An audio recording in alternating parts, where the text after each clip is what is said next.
তো phone receive করা কঠিন হয়ে যায় অনেক সময়। মিটিং এ থাকি, এনে থাকি, সেখানে থাকি। তো সিআর এরা বলতো যে স্যার কালকে আপনার ক্লাস আছে এতটাই, এরকম, বা সিআর একটা কানেক্টেড থাকতো আর কি। কিন্তু আপনাদের সেমিস্টারটা ব্যতিক্রম। তাহলে যে সিআর ব্যস্ত বেশি থাকে তাহলে সিআর চেঞ্জ করবেন, নেক্সট সেমিস্টারে অন্য কাউকে সিআর দিবেন, সেটাই হওয়া উচিত। It's okay. তো আপনাদেরকে সর্বশেষ সম্ভবত ব্যাংক পড়াইছিলাম, তাই না? জি স্যার। হ্যাঁ, আর সেটা ছিল কি, কেন্দ্রীয় ব্যাংক নাকি বাণিজ্যিক ব্যাংক? সম্ভবত বাণিজ্যিক ব্যাংক, তাই না?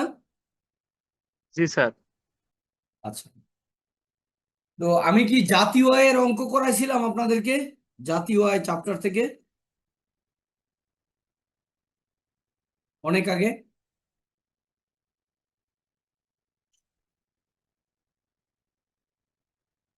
কারো কি মনে আছে? আর আমি করি নাই।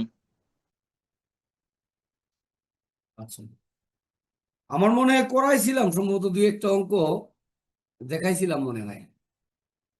একটু মনে করে দেখবেন যারা ক্লাস করছেন প্রথম দিকে।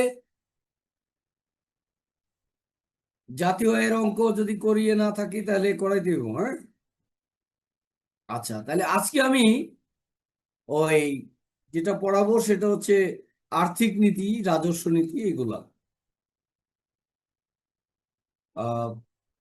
7.4 এই ইউনিটের।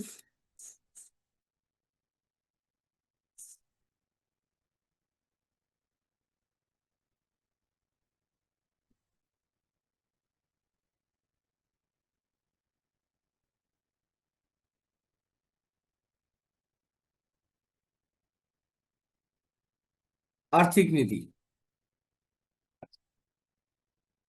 তো সরকারের, সবাই কি শুনছেন? জি স্যার। আচ্ছা, আমরা জানি আপনাদের সিলেবাসের বাইরে কিন্তু আমি কিছুই পড়াচ্ছি না আসলে, বরং খুব জিস্ট জিনিসগুলো পড়াচ্ছি। আহ আবার খুব বেশি ইনডেপথও চাচ্ছি না, কারণ আপনাদের তো আর অনার্স না, ইকোনমিক্স বুঝতে হবে মোটামুটি। সো সেভাবে পড়ানো হচ্ছে। তো এখন একটা অর্থনীতির যে মূল সমস্যা, আমরা জানি যে ম্যাক্রো ইকোনমিক্স যেটা আপনাদের সিলেবাস, সেটা হচ্ছে 1 নম্বর সমস্যা হচ্ছে অর্থনীতির আপনার বেকারত্ব। যে কোনো অর্থনীতিতে যদি বেকারত্ব থাকে এটা খুবই নেগেটিভ দিক, এবং বুঝতে হবে ওই অর্থনীতি দুর্বল। আচ্ছা, দ্বিতীয় যে সমস্যাটা, সেটাকে বলা হয়, আমরা মুদ্রাস্ফীতি আপনাদেরকে পড়াইছিলাম মনে হয়, বা ইনফ্লেশন বলে ইংলিশে, ওই যে দ্রব্যের দাম বেড়ে যাওয়ার যে ঘটনাটা। তার মানে কি, মুদ্রাস্ফীতি মানেই হচ্ছে যে দ্রব্যের দাম বৃদ্ধি, মানে অস্থিতিশীলতা। তো এই যে বেকারত্ব বলেন বা মুদ্রাস্ফীতি বলেন, তাহলে এই দুইটার সমাধান কি? সমাধানের দায়িত্ব তো আপনার আমার না, সরকারের। হ্যাঁ, আমার আপনার যদি দায়িত্বে পড়ে তাহলে সেটা বেসরকারি ভাবে দায়িত্ব পড়ে। যেমন আমাদের দেশে বেসরকারিকরণ নীতি আছে।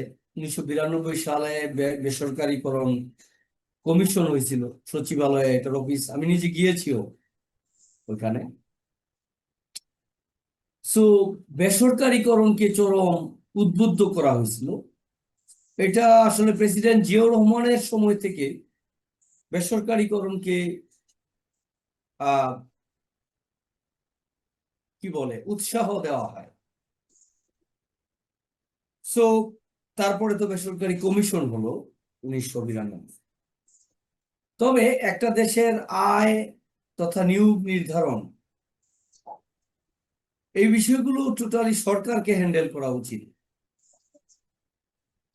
এখন বিষয় হচ্ছে যে এই যে বললাম 1 নম্বর প্রবলেম হচ্ছে বেকারত্ব। তাহলে বেকারত্ব দূর করতে হলে কি করতে হবে? মানুষের কর্মসংস্থান নিশ্চিত করতে হবে।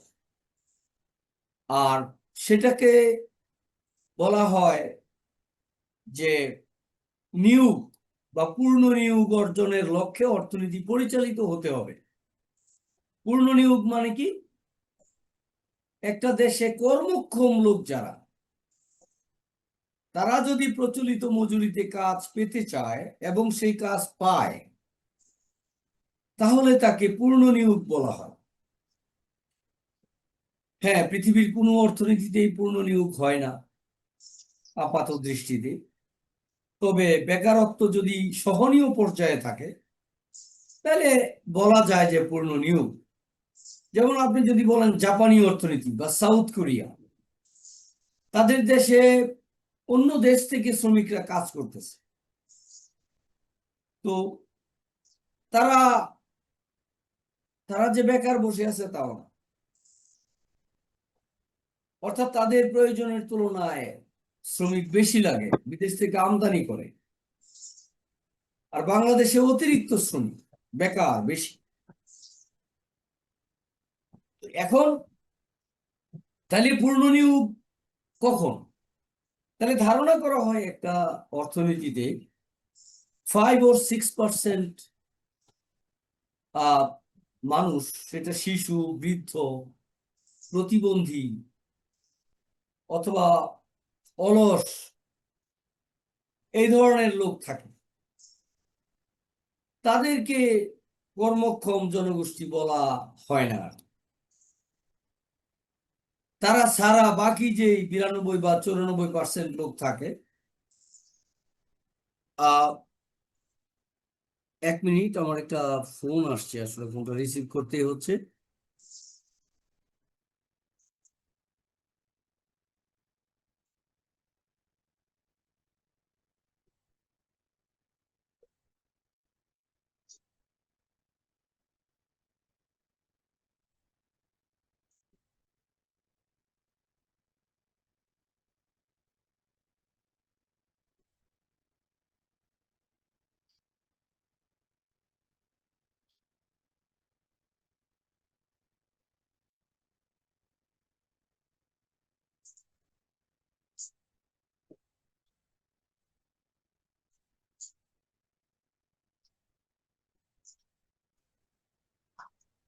তো যেটা বলছি, আসলে অর্থনীতির ক্লাস, বিশেষ করে ম্যাক্রো ইকোনমিক্স এর ক্লাস এরকম, একটা আইডিয়া আরেকটা আইডিয়ার সাথে রিলেটেড।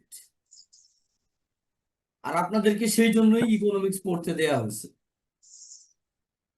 প্রয়োজনের বাইরে কোনো কিছুই দেয়া হয় না উচ্চশিক্ষায়। সো কথা বলছি ধীরে ধীরে। তো এখানে আবার কিছু লোক আছে আপনার, যারা চাকরি চেঞ্জ করে। ধরেন আপনি একটা চাকরি করতেছেন, চাকরিটা ভাল লাগছে না, এর চেয়ে বেটার চাকরি আপনি খুঁজতেছেন। ধরেন খুঁজে বেড়াইতেছেন 6 মাস, 6 মাস পরে হয়তো আপনি একটা জব করবেন। তাহলে এই যে 6 মাস বসে রয়েছেন, আপনি তো বেকার। তাহলে এদেরকে বলা হয় সংঘাতমূলক বেকার, বেকার, ফ্রিকশনাল আনএমপ্লয়মেন্ট বলে। সেটা অন্য হিসাব। আচ্ছা যাক, ওইদিকে যাব না, কথা অনেক বেড়ে যাবে। তো আমরা এই যে কর্মসংস্থান নিশ্চিত করা বা পূর্ণ নিয়োগের উদ্দেশ্যে দেশকে পরিচালিত করা, এটা সরকারের একটা বড় দায়িত্ব। দ্বিতীয় যেটা বলছিলাম, যে মুদ্রাস্ফীতি বা দ্রব্যের দাম যদি অনেক বেশি থাকে, সেটাও মানুষের জন্য খুবই ক্ষতিকর। আমরা দেখেছি গত কয়েক বছর ইন্টারিম গভর্নমেন্টের আগে কিন্তু ব্যাপক পেঁয়াজের দাম পর্যন্ত 300 টাকা হয়ে গেছিল। খুব অস্থিতিশীল ছিল আসলে। সো এগুলো অর্থনীতির জন্য খুব ভালো লক্ষণ না। সেই মুদ্রাস্ফীতি দূরীকরণের জন্য সরকারকে কি করতে হয়? নিয়ন্ত্রণ করতে হয়। নিয়ন্ত্রণের অনেক টুলস আছে। আর কি নিয়ন্ত্রণ করতে হয়? দাম স্তর। তাহলে এই যে দুইটা বিষয়, একটা হচ্ছে দাম স্তর নিয়ন্ত্রণ করা, আরেকটা হচ্ছে বেকারত্ব দূরীকরণের জন্য কর্মসংস্থান নিশ্চিত করা। এই দুইটা মেজর প্রবলেম বা মেজর বিষয় নিশ্চিত করার জন্য একটা দেশের সরকার দুইটা পদ্ধতি গ্রহণ করে।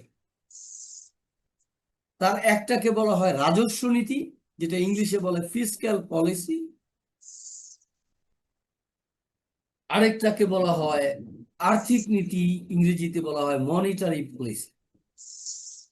আমরা আজকে মনিটারি পলিসি নিয়ে কথা বলবো। তো মনিটারি পলিসি সংজ্ঞা দেখেন, প্রথমেই লিখছে একটি দেশের অর্থনীতির অর্থ সংক্রান্ত নীতিকেই মূলত আর্থিক নীতি বলে। আর যে নীতির সাহায্যে একটি দেশের মুদ্রা ব্যবস্থা পরিচালনা, মুদ্রার যোগান ও ঋণের পরিমাণ নিয়ন্ত্রণ করা হয় তাকে আর্থিক নীতি বলে।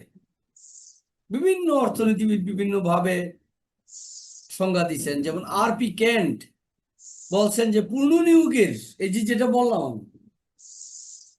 পূর্ণনিয়োগের সুনির্দিষ্ট লক্ষ্য অর্জনের জন্য প্রচলিত অর্থের যোগানের পরিমাণ হ্রাস বৃদ্ধির পরিচালনার নীতিকে আর্থিক নীতি বলে। আমি কিন্তু বলছি দুইটা নীতি, একটা আর্থিক নীতি আর একটা রাজস্ব নীতি। আমরা আজকে শুধু আর্থিক নীতি পড়বো, রাজস্ব নীতি না। সো মনোযোগ রাখতে হবে। তো এখন বিষয় হচ্ছে যে এই যে অর্থের যোগান বা অর্থের পরিমাণ হ্রাস বৃদ্ধির কথা বলা হয়েছে, তাহলে এই অর্থের পরিমাণটা আসলে কোনটা? এখন বাংলাদেশে যদি ধরেন 2 লক্ষ কোটি টাকা ছাপানো আছে, ছাপানো টাকা, তাহলে এই টাকাটা নিশ্চয়ই অর্থের যোগান, অর্থের যোগানের একটা বড় অংশ। এর বাইরেও অর্থের যোগান আছে, সেগুলি হচ্ছে যেমন কয়েন আছে, বিভিন্ন বন্ড আছে, প্রাইস বন্ড আছে, ওগুলোকে ঋণপত্র বলা হয়। আচ্ছা, আরেকটা বিষয় হচ্ছে অর্থের যোগানের কথা এখানেই শেষ না। একটা 1000 টাকার নোট ডেলি যদি 10 বার হাত হাত বদল হয়, তার মানে 10,000 টাকার কাজ করতেছে। আচ্ছা, এইভাবে টোটাল একটা টাকার নোট যতবার অ্যাকশনে যায় ততকে বলা হয় অর্থের প্রচলন গতি বা ভেলোসিটি অফ মানি। আমার কথা শুনতে পাচ্ছেন?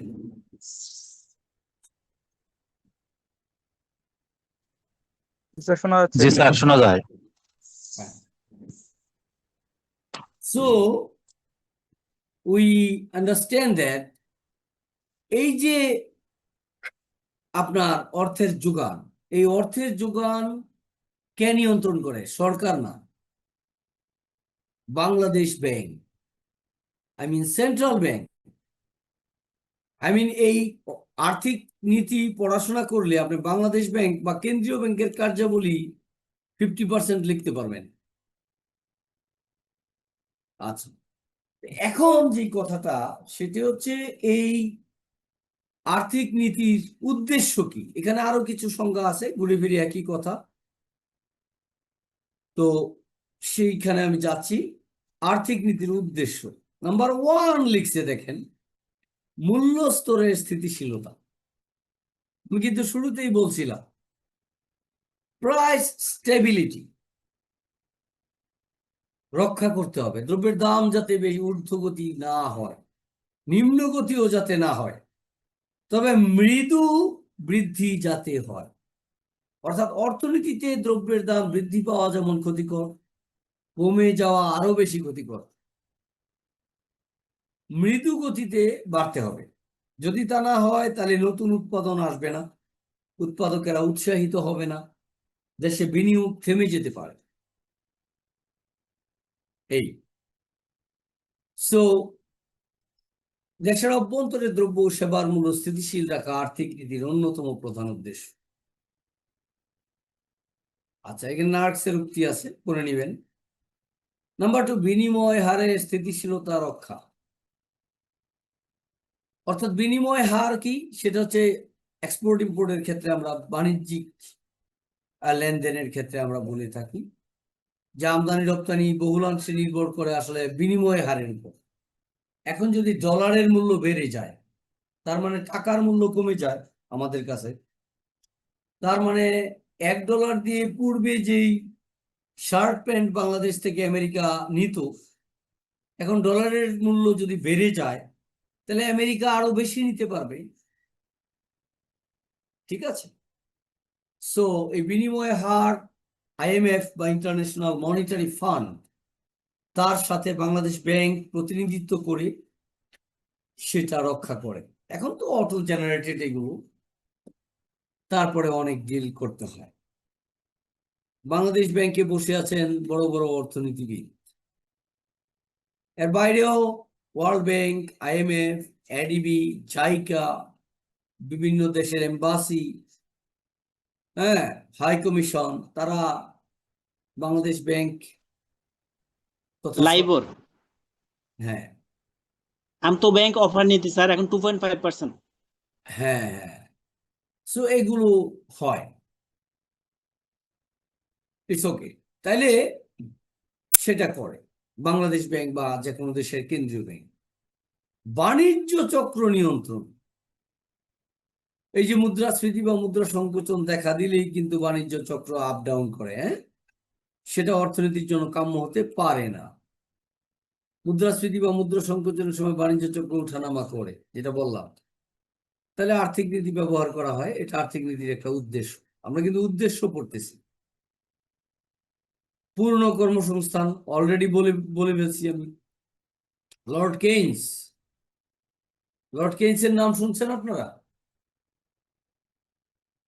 কেউ শুনছেন? শুনেননি?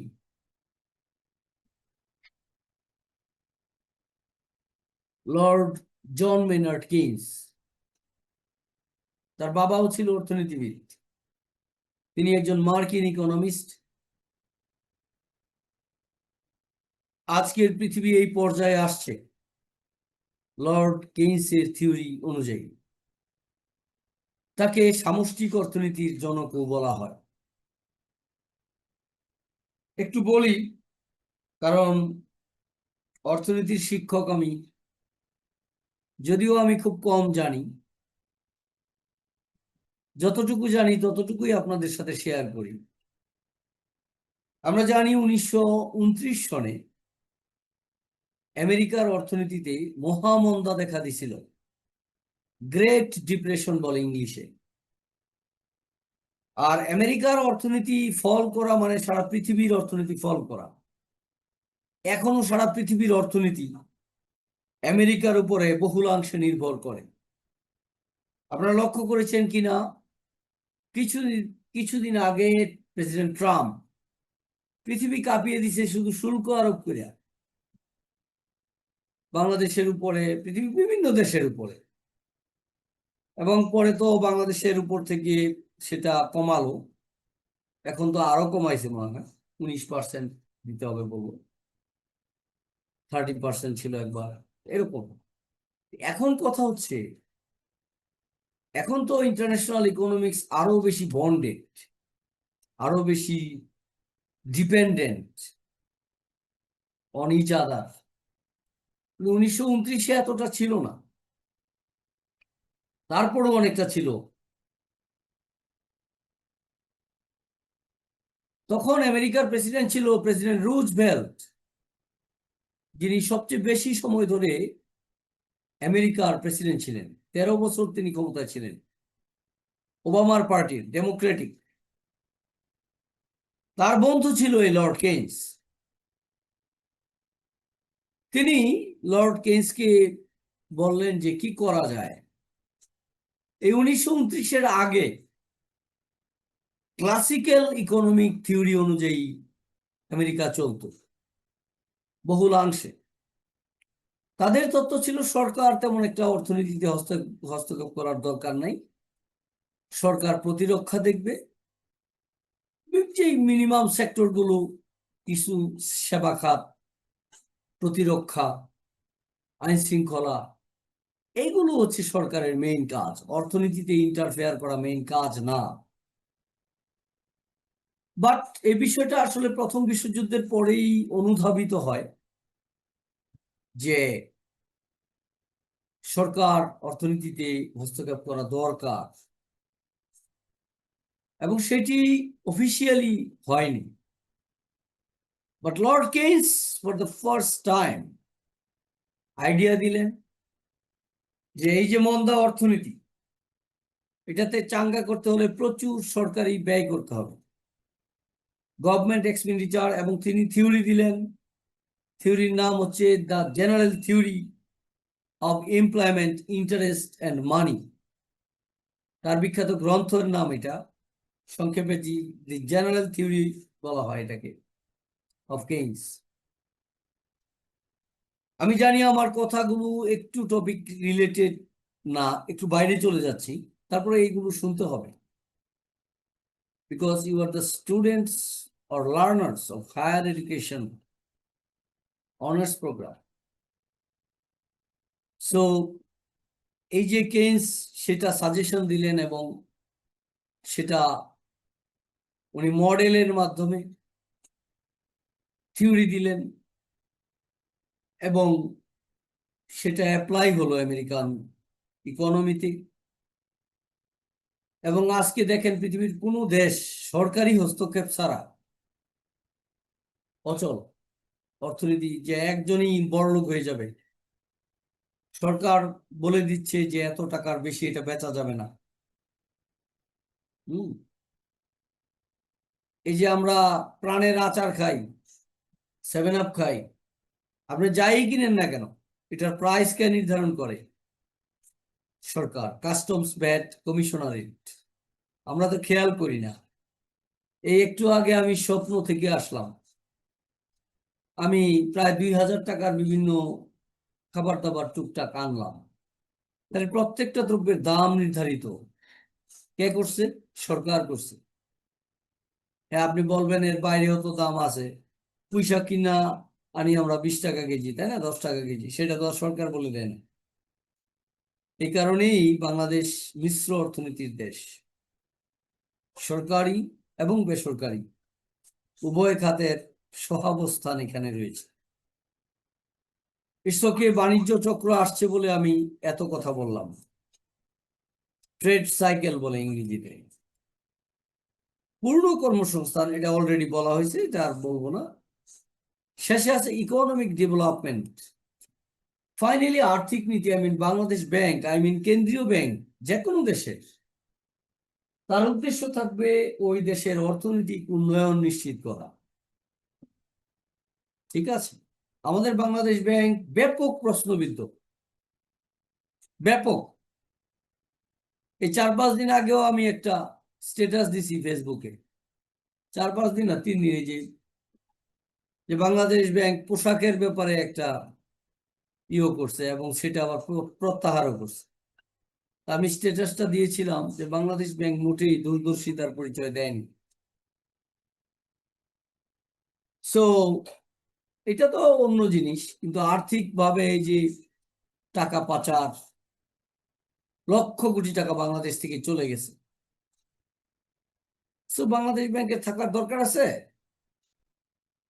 কিসের ঋণ নিয়ন্ত্রণ? টাকা চলে গেছে লক্ষ কোটি টাকা এই দেশ থেকে, চোর বসে আছে সেখানে।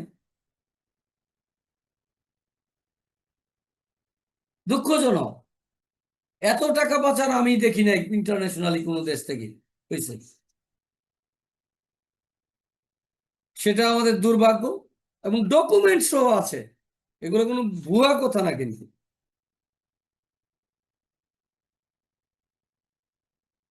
সো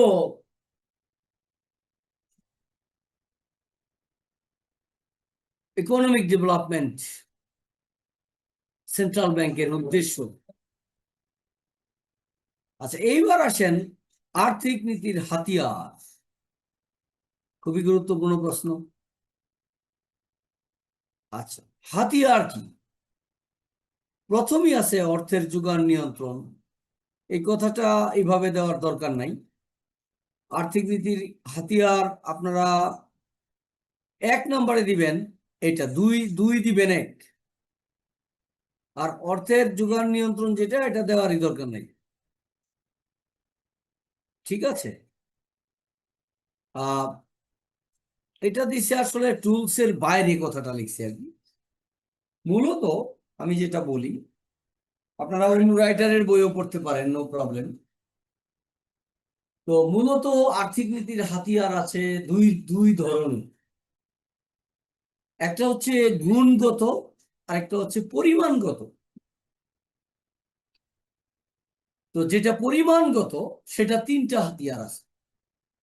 একটা হচ্ছে ন্যূনতম রিজার্ভ অনুপাত, নাম্বার 1, নাম্বার 2 ব্যাংক হারের পরিবর্তন, আর নাম্বার 3 খোলা বাজারের ঋণপত্র ক্রয় বিক্রয়। এটাকে অনেক সময় খোলা বাজারের নীতিও বলা হয়। তাহলে এই 2, 3, 4, এখানে এই 3টা হচ্ছে আর্থিক নীতির পরিমাণগত টুলস বা ঋণ নিয়ন্ত্রণ পদ্ধতি। আর আরেকটা হচ্ছে গুণগত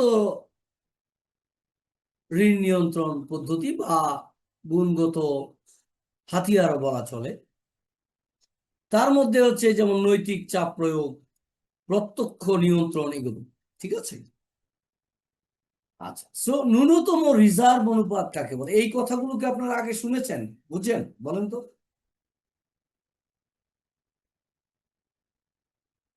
বলেন। না স্যার, শুনি নাই। আচ্ছা, তাহলে বাংলাদেশ ব্যাংক বা কেন্দ্রীয় ব্যাংক যখন অন্যান্য ব্যাংকের অনুমোদন দেয়, বর্তমানে সম্ভবত 1200 কোটি টাকা জমা দিতে হয়। সাপোজ আপনারা 10 বন্ধু একটা ব্যাংক বানাইতে চান, প্রতিষ্ঠা করতে চান, 1200 কোটি টাকা দিতে হবে কেন্দ্রীয় ব্যাংকে। আচ্ছা, এইটা এটা হচ্ছে একটা কি বলে যে অনুমোদিত মূলধন। এই টাকাটা ব্যাংক রেখে দেয় না, এই টাকাটা আবার বাণিজ্যিক ব্যাংকের বিভিন্ন বিপদে আপদে আবার ধার দেয়। আচ্ছা, আবার ব্যাংকে শেয়ার ইস্যু করার ক্ষমতা দেয়, অনেক রিসোর্স ক্রিয়েট করার ক্ষমতা দেয় কেন্দ্রীয় ব্যাংক। তো এখানে ন্যূনতম রিজার্ভ অনুপাত যেটা, এইটার সংজ্ঞা কিন্তু অন্য জিনিস। এটাকে ইংলিশে বলে ক্যাশ রিজার্ভ রেশিও। এটার মানে হচ্ছে, সাপোজ আপনি mister x Dutch Bangla bank বা ইসলামী ব্যাংক বা সোনালী ব্যাংকে জমা দিলেন 100 টাকা। এই 100 টাকাই ওই ব্যাংক ঋণ দিতে পারবে না, যেটা আমি আগের ক্লাসে কিন্তু পড়াইছি, বাণিজ্যিক ব্যাংক যে কিভাবে ব্যবসা করতে পারে। তার 10% অবশ্যই সেন্ট্রাল ব্যাংকে জমা দিতে হয়। এখন কত পার্সেন্ট আমি জানি না, আমরা যখন ছাত্র ছিলাম তখন এটা 5% or 6% বলা হতো। এখন লেটেস্ট আমি জানি না এটা কত পার্সেন্ট। আগে যেহেতু 6 ছিল, এখন এটা 10 হওয়ার কথা। এগুলো 15% হতে পারে হ্যাঁ, এসএলআর। 15% স্যার, হ্যাঁ হতে পারে। স্ট্যাচুয়ারি রেশিও, এসএলআর। আচ্ছা আচ্ছা, ভেরি গুড, থ্যাংক ইউ। আপনি কি ব্যাংকে জব করেন?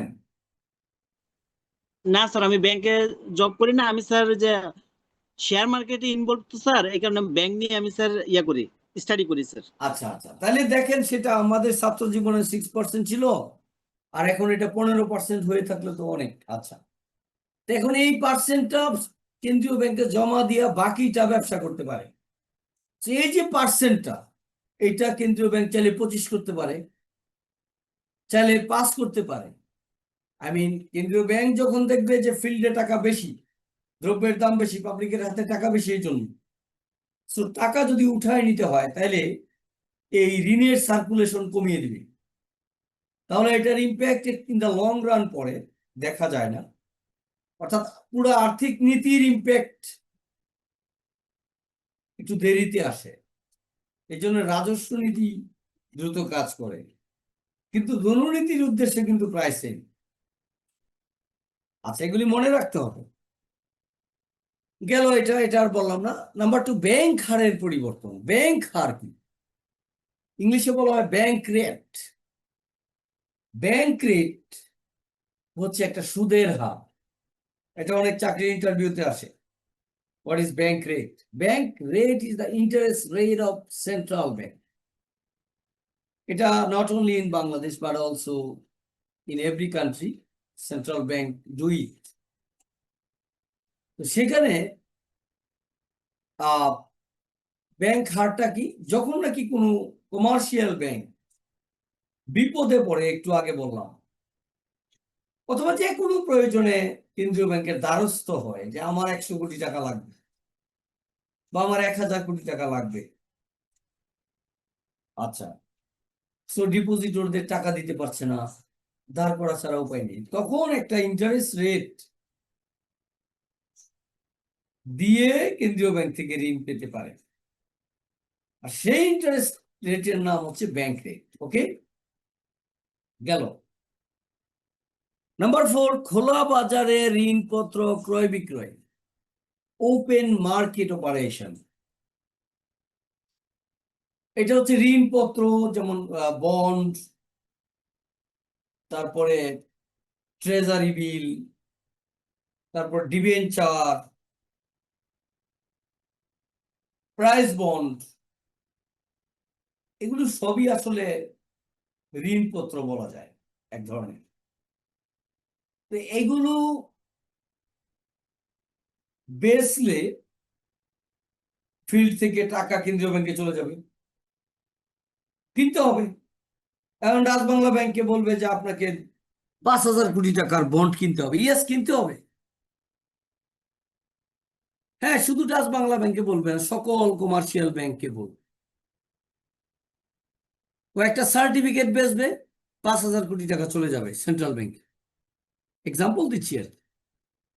আবার যখন মনে হবে যে না, ফিল্ডে অর্থের চাহিদা বাড়তেছে, ফিল্ডে টাকা বাড়ানো দরকার, সো এগুলো আবার কিনবে। Central bank of course responsible for ensuring the কি বলে stability of money market as a whole, অর্থাৎ অর্থ বাজারের স্থিতিশীলতা রাখবে। এই যে এই মাসে সম্ভবত আমরা বেতন একটু বেশি পেতে পারি, ওই যে জুলাই থেকে কি জানি 10% or 15% মহার্ঘ ভাতা দিবে। ধরেন 4 থেকে 4500 টাকা বেতন আমার বাড়তে পারে, অথবা 5000, এর বেশি না। তাহলে এই যে টাকাটা, তার মানে পাবলিকের হাতে কিন্তু বাড়বে। তাহলে এই যে টাকাটা বাড়বে, দ্রব্যের দাম দেখবেন বেড়ে যাবে অটোমেটিক। কারণ সরকারি চাকরিজীবী বাংলাদেশে প্রায় 13-14 লক্ষ। তাইলে তাদের পরিবার আছে, তাহলে একটা পরিবারের 4 সদস্য থাকলে, বা একজন সরকারি চাকরিজীবীদের অধীনে যদি আপনি 10 জন চিন্তা করেন, তাহলে 1 কোটি লোক সরকারি চাকরিজীবীর অধীনে কেনাকাটা করে। আচ্ছা, এত হবে না, 50 লাখ হইতে পারে। আচ্ছা, সো তাদের হাতে টাকা যাবে, সো এখানে কিন্তু অর্থের সাপ্লাই বেড়ে যাচ্ছে। যদি দ্রব্যের দাম ইন দ্য লং রান বেড়ে যায়, বুঝতে হবে টাকা কমিয়ে দিতে হবে। এখন ক্রেতা বা আমাদের কাছ থেকে তো আর সরকার টাকা নিতে পারবে না, নিতে পারবে ট্যাক্স। যেমন আমি এক ভাঙ্গাচুরা গাড়ি চালাই, আমার গাড়ির ট্যাক্স দিই বছরে 25,000, তো গেল আমার 5 মাসের ইনক্রিমেন্ট। আবার ইউনিভার্সিটি থেকে আমার যেই বিল আসে বিভিন্ন ধরনের, এই যে ট্যুরে যাই, বিভিন্ন সম্মানী আছে সরকার আমাদেরকে দিয়ে থাকেন। তারপর ধরেন এক্সামিনার, হেড এক্সামিনার হই,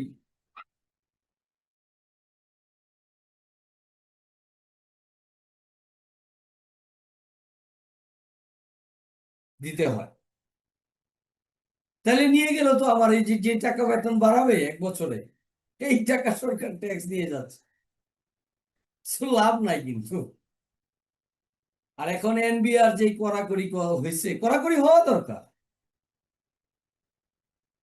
বাংলাদেশে এনবিআর একদম স্ট্রিক্ট থাকা দরকার এবং দেশের অনেস্ট লোক সেখানে নিয়োগ দেওয়া দরকার। ঠিক আছে, ধনীদের উপরে প্রগতিশীল হারে কর আরোপ করা দরকার, প্রপার্টি ট্যাক্স আরোপ করা দরকার। তারা ম্যাক্সিমাম চোর।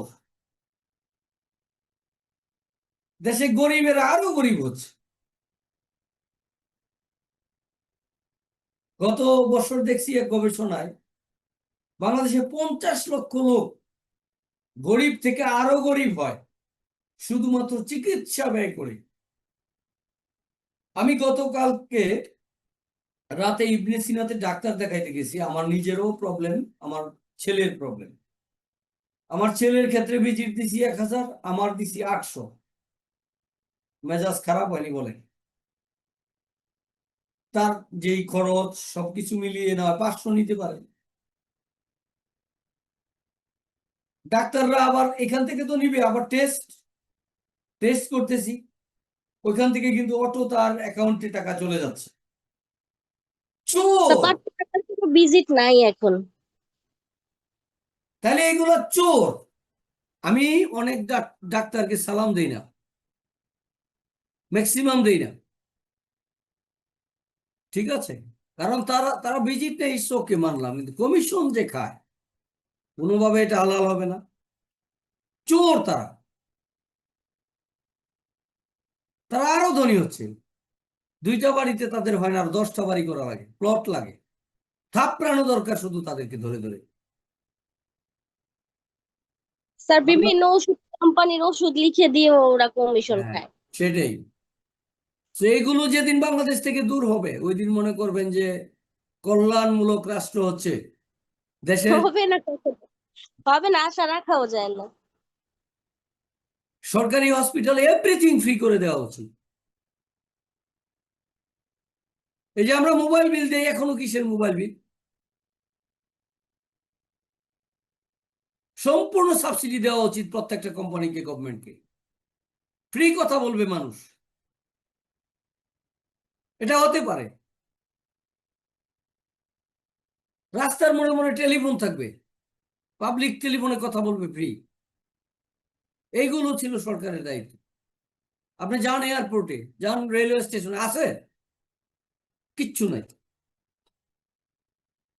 টাকা দিয়ে কথা বলতে হবে মোবাইলে এখন। সরকার চাইলে এগুলো পারে। আচ্ছা, নৈতিক চাপ প্রয়োগ, যেটা আমি বললাম যে এই যে বলবো যে আগামী 15 দিন যে কোনো ব্যাংক কাজ করতে পারবে না, দুর্নীতি করছে, শাস্তি, অথবা তুমি ঋণ দিতে পারবে না, এই খাতে নিষেধ আছে। তাহলে এটা নৈতিক চাপ প্রয়োগ। যদি করো শাস্তিমূলক ব্যবস্থা। এই যে দেখেন, আমি গতকালকের আগের দিন একটা স্ট্যাটাস দিছি ফেসবুকে। আমি খুব ছোটখাটো মানুষ, স্ট্যাটাস দিছি কি, university grants commission should follow Bangladesh bank because Bangladesh Bank merging some commercial banks. So University Grants Commission should merge 50% of private universities. Merge করা দরকার। বাংলাদেশের প্রাইভেট ইউনিভার্সিটির ম্যাক্সিমাম টিচাররা হতাশ, বিশ্ববিদ্যালয় কর্তৃপক্ষ হতাশ, তাদের ছাত্র নাই। হবে কিভাবে? 165টা নাকি কয়টা প্রাইভেট ইউনিভার্সিটি বর্তমানে আমাদের দেশে। এগুলো এখন দরকার ছিল। It's okay. সেটা তার প্রত্যক্ষ নিয়ন্ত্রণ, সেটা হচ্ছে ডাইরেক্ট নিয়ন্ত্রণ, আদেশ জারি করতে পারে। এবার এই যে শাস্তিমূলক কথা আমি অলরেডি বলে ফেলছি। So these are the tools or ways of controlling money market by monetary authority. সেটাই মনিটারি পলিসি। হ্যাঁ, তাহলে বুঝতে পারছেন কথাবার্তা? Yes sir. আজকের ক্লাস থেকে কোনো কিছু কোশ্চেন থাকলে বলেন।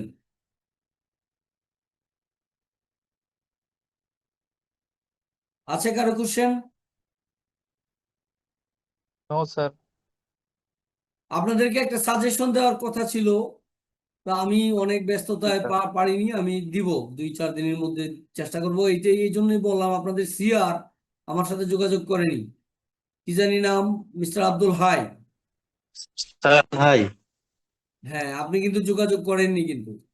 স্যার আমি একটু স্যার ছিলাম আর কি, আজকে আসছি sir. It's okay. Sorry sir. আমাকে আমার কাছ থেকে তো নিতে হবে আদায় করে, তাই না? জি স্যার, জি স্যার। আমরা অনেক ব্যস্ত মানুষ। হ্যাঁ, বাসায় বাড়িতে আমি ঈদের পরে, আমার বাড়ি এখানে নরসিংদী, আমি নিজে গাড়ি ড্রাইভ করি, 1.5 ঘন্টা লাগে যাইতে, বা 2 ঘন্টা আসতে, 2 ঘন্টা আমি যেতে পারতেছি না। ঈদের পরে আমি যেতে পারতেছি না, এমন অবস্থা।